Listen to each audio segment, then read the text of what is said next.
अगदी अगदी शेवटच्या प्रश्नाकडे मी येतो. काही बातम्या अशा देखील येतात तुम्ही पुणे जिल्ह्यातील नसून देखील तुम्ही ट्रस्टवर आहात आणि तुमच्यावर काही गुन्हे पण दाखल आहेत अशी माहिती येते. नेमकी काय नक्की प्रकरण? मी सकाळी सुद्धा एका टीव्ही चॅनल्सला बोललो आहे की जेव्हा ट्रोलिंग कमी व्हायला लागतं ना तेव्हा त्याच्यात काहीतरी तिखट मीठ ॲड करावं लागतं. हे खरं आहे का? म्हणजे आम्ही हे तिखट मीठ खरं आहे का हे सुद्धा तुम्ही मला का बरं विचारताय?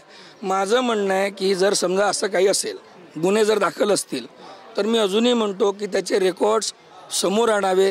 त्या क्षणावर तिथे आपण निर्णय घेऊ.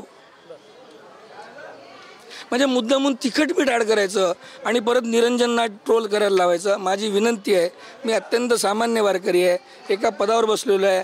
काल 4-5 मिनिटांसाठी ज्यामुळे मी फेमस झालो तो आमचा वारकरी संप्रदायाचा. महाराज तुमच्या तोंडातून शब्द येत आहे की कालच्या थोड्या वेळामुळे मी फेमस झालो, पण त्या फेमस झालं त्याचा पश्चाताप होतोय का आता फेमस झालेला? परत यांना आग्रहच आहे की माझ्या तोंडून यांना पश्चाताप हा शब्द करायचा आहे. मी माझ्या वारकऱ्याची मायबापाची माफी मागतो आहे जर ते दुखावले गेले असतील. मीडियातले जे माझे वारकरी सहकारी आहे त्यांची मी माफी मागतो आहे. मी हे शब्द फार जपून वापरतोय सर, कारण की आजकाल असं झालेलं आहे की जर समजा कोणाचं ऐकलं नाही तर त्याचा विरोध किती अँगलनी आणि कुठल्या अँगलनी करावा. आजकाल नुसतं तिखट मीठच नाही लागत, आता त्याच्यात पेरी पेरी मसाला पण टाकला जातो. म्हणजे आता मग गुन्हा पण, आणि मग त्याच्यात मी प्रॉपर अमरावतीचा आहे की नागपूरचा आहे, मी कोंढाण्याचा आहे, कुठला. मला तरी असं वाटतं की अजून खोदकाम करावं. माझं बर्थ सर्टिफिकेटसुद्धा चुकीचं हे दाखवावं. नवे मी 2 हातांचा नाही, कुठेतरी नकली हात लावून फिरतो. माझ्या जेवढ्या मीडियातल्या अवारकरी आणि विशिष्ट विचाराच्या लोकांना जेवढं समाधान घ्यायचं त्यांनी ते घ्यावं. धन्यवाद तुम्ही आमच्याशी संवाद साधला. खरं तर रात्रीचं जे सगळं झाल्यानंतर महाराज माफी मागतायत, मात्र त्यांना अद्याप पश्चाताप झालेला नाही आहे. खरं तर त्यांचे जे पालखी सोहळ्याचे प्रमुख आहेत, एक मिनटं, यांनी विचारात अजूनही घेतलाय की मी पश्चाताप घेतलेला नाही. मी अजूनही परत रिपीट करतो आहे, हेच चालू आहे सध्या. काहीतरी वेगळं लोकांच्या डोक्यात टाकणं चालू आहे.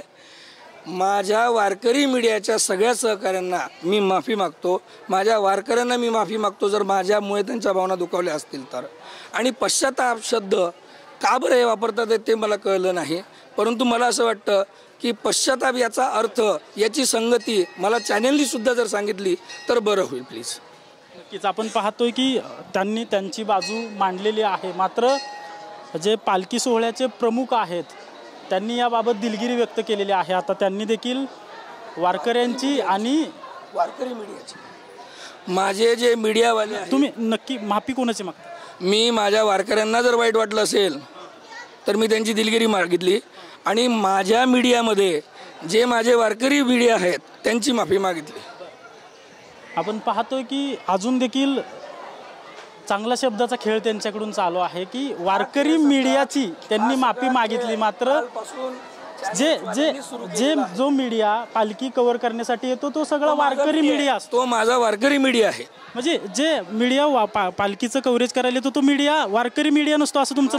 माझा वारकरी मीडिया आहे सर. मी तुम्हाला सांगितलं ना, गोविंद असतील, आमचे तुषार असतील, आमचा लोकमतचा असेल, आमचे सकाळचे शंकरराव असतील, तर ज्या ठिकाणी पालखी जाईल त्या ठिकाणचे मीडियाचे प्रतिनिधी. 16 पत्रकार संघ आहे ना, 30 वर्ष, त्याच्यासोबत 8 वर्ष मी स्वतः वारी केलेली आहे. ते अजूनही सगळे माझ्या संपर्कात आहेत. नक्कीच आपण पाहतोय की महाराजांनी खरं तर वारकरी मीडियाची माफी मागितली असं त्यांनी जाहीर सांगितलेलं आहे, मात्र त्यांनी प्रायश्चित्त नाही असं किंवा त्यांना कुठलंही वाईट वाटलेलं नाही आहे या सगळ्यातून असं एकंदरीत दिसून येते. आणि हा वाद पुढे चालूच राहतो की काय अशी एक त्यांच्या बोलण्यातून दिसतंय. पाहावं लागेल की आता पुढे जाऊन हा वाद कोणत्या टोकाला जातोय.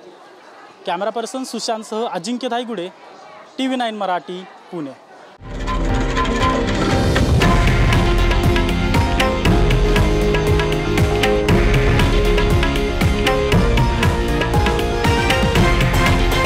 हे आहे देशातील नंबर 1 न्यूज नेटवर्क आणि आपण पाहत आहात TV9 मराठी, एकमेव.